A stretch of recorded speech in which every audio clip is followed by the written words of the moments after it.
వైకాపా తన 5 ఏళ్ల హయాంలో సంక్షేమ పథకాల పేరుతో మంచి పేరు సంపాదించుకున్నప్పటికీ కొన్ని పనుల వలన ఇప్పుడు అపఖ్యాతి మూటగట్టుకుంటోంది అని రాజకీయ విశ్లేషకులే చెబుతున్న మాట. ముఖ్యంగా ఋషికొండలో ప్యాలెస్, ఇతరత్ర అంశాలు.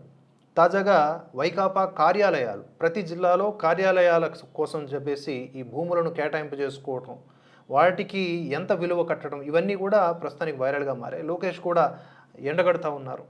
వాటన్నింటిపైన న్యాయ పోరాటం చేస్తామని చెప్తా ఉన్నారు. గుంటూరు జిల్లా తాడేపల్లిలో వైసీపీ కార్యాలయ అక్రమ నిర్మాణం కూల్చివేతతో రాష్ట్ర వ్యాప్తంగా వైసీపీ కార్యాలయాలకు సంబంధించిన మరిన్ని విషయాలు బహిర్గతమవుతూ ఉన్నాయి. వైసీపీ పెద్దలు వ్యూహాత్మకంగానే పార్టీ కార్యాలయాల పేరుతో వందల కోట్ల రూపాయల విలువైనటువంటి భూములను కొట్టేసిన వైనం ఇప్పుడు ఉన్నతాధికారులు పరిశీలిస్తూ ఉన్నారు. ఇందుకు సంబంధించిన ఉత్తర్వులను వెలికి తీస్తూ ఉన్నారు. రాష్ట్ర వ్యాప్తంగా 26 జిల్లాల్లో వందల కోట్ల రూపాయల విలువైనటువంటి ప్రైమ్ ల్యాండ్, వీటిలనే పార్టీ కార్యాలయాల పేరుతో కొట్టేసినట్లుగా వైసీపీ ప్రభుత్వం ఇప్పుడు ఎలిగేషన్స్ని ఎదుర్కొంటూ ఉంది. పార్టీ కార్యాలయాలన్నీ రాజభవనాల్లో ఒకే ఆకారంలో ఉండటం కూడా ఆ పార్టీని ఇరకాటంలో పడేసేటట్లుగా తెలుస్తూ ఉంది. ప్రతి జిల్లా కేంద్రంలో 2 ఎకరాల చొప్పున ప్రజా అవసరాలకు ఉపయోగపడే అత్యంత విలువైన భూములను వైసీపీ కార్యాలయాలకు కేటాయింపు చేసుకున్నారు. గవర్నమెంట్ వాల్యూ ప్రకారం వైసీపీ రాయించుకున్న భూముల విలువ 900 కోట్ల రూపాయల నుంచి 1000 కోట్ల రూపాయల వరకు ఉంటుందని అంచనా వేశారు.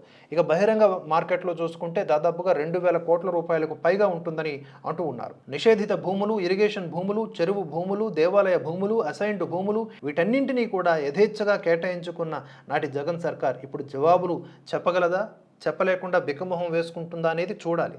ఒక్కో జిల్లా పార్టీ భవనానికి, ఆ భవన నిర్మాణానికి 15 కోట్ల రూపాయల నుంచి 20 కోట్ల రూపాయలు ఖర్చు అవుతూ ఉండడంతో ఆ లెక్కలు కూడా చెప్పాల్సినటువంటి పరిస్థితి ఇప్పుడు వైకాపాకి ఉంది. ఈ వ్యవహారంపై సంబంధిత కేంద్ర ప్రభుత్వ శాఖలకు ఫిర్యాదు చేసేందుకు కూటమి పక్షాల నేతలు సిద్ధమవుతా ఉన్నారు. భవనంలో ఇంటీరియర్, ఇతర ఫర్నిచర్ రిచ్గా ఉండేలా ప్రణాళిక రూపొందించారు. దీనికి మరిన్ని కోట్లు ఖర్చు అవుతాయని అంటున్నారు.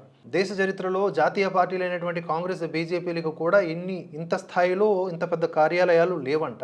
సో జగన్ పార్టీ అనుసరించినటువంటి ఈ విధానాన్ని జగన్ నియంత పాలనకు లేదా నిరంకుశ విధానానికి అద్దం పడుతూ ఉన్నాయి ఈ భవనాలు, లేకపోతే ఈ ప్లానింగ్స్, ఈ భూములను ఆక్యుపై చేసుకోవడం అని చెప్పేసి ఇప్పుడు కూటమి నేతలు విరుచుకుపడతా ఉన్నారు. మరి దీనిపై వైసీపీ ఎలా రియాక్ట్ అవుతుంది? కౌంటర్ ఇచ్చుకోగలదా? లైటర్ వేలోనే సైలెంట్ అయిపోతుందా? చూడాలి.